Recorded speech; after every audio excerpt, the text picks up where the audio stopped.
আরে ভাই থাম থাম, কোথায় যাচ্ছি? আরে বন্ধু, এই তো কাজে যাচ্ছি। ও আচ্ছা, কালকে আব্বাস সিদ্দিকী ভাইজান আসছে হাড় ভাই, যাবি নাকি? আরে কি বলি, যাবো না মানে? আমার যে কি আনন্দ হচ্ছে। আরে বন্ধু, কালকে আব্বাস সিদ্দিকী ভাইজান কটার দিকে আসবে? ওই তো 3টে 3:30 দিকে উঠবে।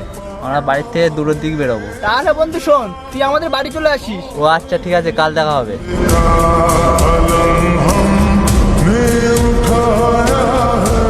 এবে মেঘ ইট গুনে এনে এখানে রাখ।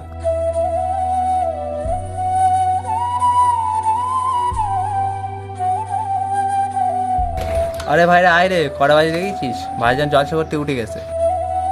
আরে খোকা, প্রেমিক তো বাড়ি নাই, কাজে গেছে।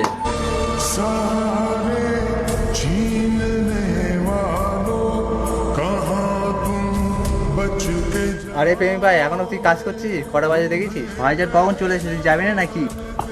আরে কি বলছিস? হ্যাঁ যাবো তো, একটু মনে ছিল না, চল তাড়াতাড়ি।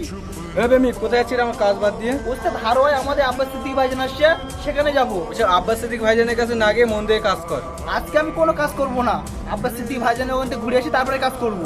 আব্বাস সিদ্দিককে ভালোবাসি, ওইখানে গিয়ে কাজ করবে, আমার এখানে আর করতে হবে না। ধর মেলানি করলাম না তোমার কাজ, তোমার কাজ পানি ফিরে কে বসে আছে?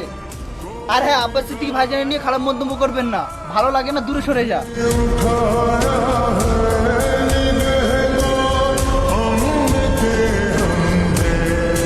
চল ভাই। প্রেমিক কোথায় যাবো? কেন, আব্বাস সিদ্দিকী ভাইজানের ওখানে। ও ঠিক আছে।